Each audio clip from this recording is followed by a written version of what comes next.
Ladies and gentlemen, hey, hi, how you doing? Welcome back to the channel. Thank you so much for stopping by. Obviously, Season 1 Reloaded is here in MW2 Warzone 2 in DMZ, but actually just prior to the update going live, I was actually able to sit in on a call with a handful of devs from Infinity Ward and Raven to talk about not only Season 1 Reloaded and some of the changes that obviously we've already gone over with the patch notes and with all the update stuff and whatnot, but also some future changes as well. We were able to have a sit-down Q&A with the developers and find out a lot about what they're working on for future updates. They've actually revealed a lot of very solid intel and very interesting information in terms of what they have planned for some future changes. So first up, just a couple of things that they added on top of the patch notes here for a handful of stuff. For the raid, obviously the Adamgrad raid is here.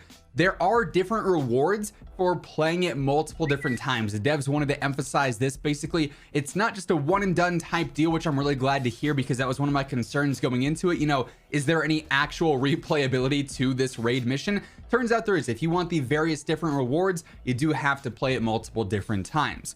DMZ, they talked a bit about the future here and were actually asked about, you know, whether or not we'd see other playlist options for DMZ in the future, or if it would just be trios. And they basically said that with how they plan to expand DMZ in the future, they think it makes the most sense to just keep it with trios only. So I'm not really expecting to see DMZ solos, DMZ duos, and fortunately not even DMZ quads, which I think bums me out the most because we always have to cut one person out of our party. You know, we're so used to playing Warzone with quads. If we want to switch over to DMZ, it's like, all right, who's gonna, you know, get kicked out of the party tonight so we can go and do some DMZ missions. So I'm not gonna lie, kind of unfortunate news there. DMZ seems to be trios only long term.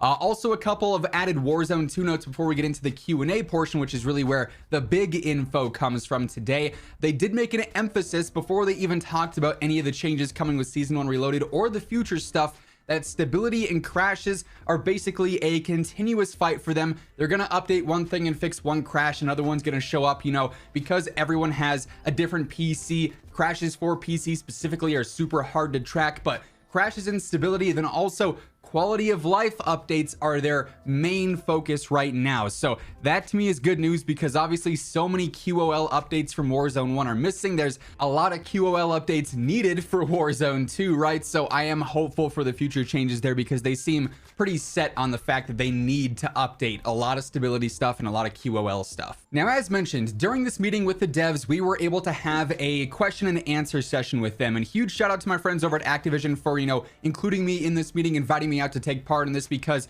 this is super important in my opinion for building, you know, not only one, a communication bridge with the community itself, but two, helping, you know, improve the overall quality of the game. And it's not necessarily always, oh, they just, you know, listen to what the streamers want, they listen to what the creators want. This is a way, especially here on my channel in specific, you guys know I read all the comments.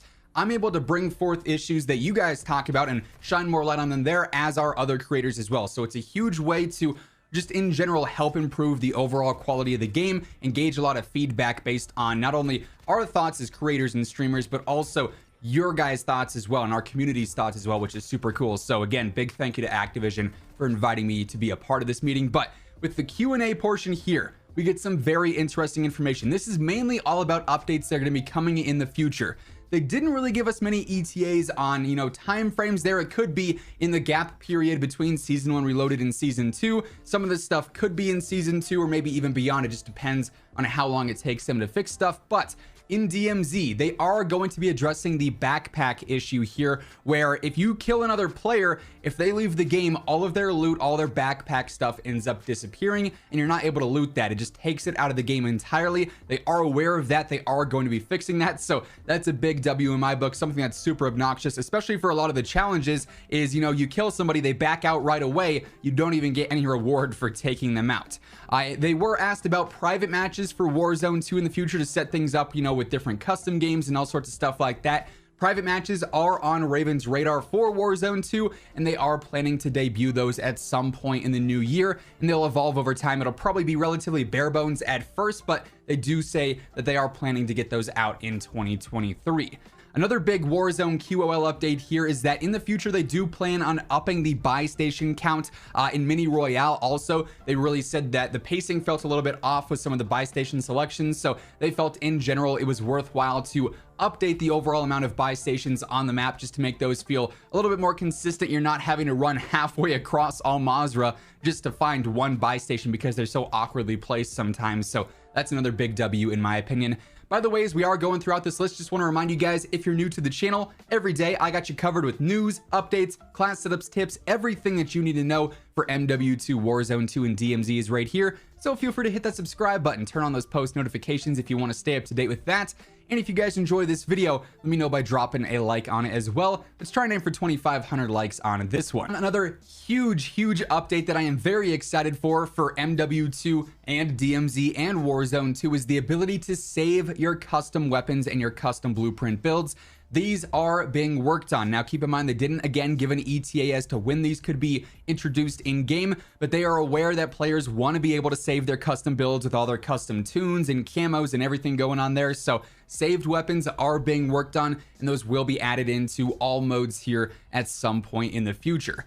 We did actually get a conversation sparked up about custom perks in Warzone. There was a lot of talk about perks, how they're not working. They're well aware that, you know, the ultimate perks aren't working. It's a lot of the time defaulting to quick fix for whatever reason. The default classes can give you your, correct perks, but those are the default classes. But important, information here, the ability to make custom perks. We've talked about this on the channel in the past, how some random players are able to edit their perks and most players aren't. Custom perks are not intentional. They do not want you making your own perk packages. They want it to be played out through the default perk packages that you choose from and select from on the menu. So, you know, Scout, Vanguard, Commander, whatever all the other ones are called. They don't want you editing custom perks, so they are aware of that issue. That honestly could have been fixed in Season 1 Reloaded. I'm not sure yet. I'm recording this before the patch notes are fully out, but yeah, they don't want custom perks in the game, and I don't think that those will be a thing over time based on what they mentioned about it. They also brought up money. It was a big conversation here about how regaining in Warzone 2 is relatively difficult mid-game. You know, once the zones split off, you could be in a lot of, open areas that don't have much to loot, and that what you do find might just be a ton of $100 stacks, which is not really going to make a big impact on your regain ability. You know, working up to 4,000 to buy a teammate back, 5,000 for a custom weapon, so on and so forth. So they said that they would be looking into, updating the money situation on Al Mazrah in the future so that regaining might be a bit easier, upping the quantity of those cash stacks, or, upping the value there. So maybe it's $500, maybe it's $800 more frequently. They also said that they are going to look into adding the ability to actually loot a player's backpack. Now, not in the sense of, the backpack's disappearing, but actually taking a player's backpack off of them. If they have a medium backpack and you have a small one, or you have a medium one and they have a large one, you'd be able to upgrade your backpack. This would be for DMZ and Warzone 2. So the ability to actually increase your size of your backpack based on if an enemy had a larger one or not will be coming at some point to the game. Again, no ETA, but that's another big quality of life feature.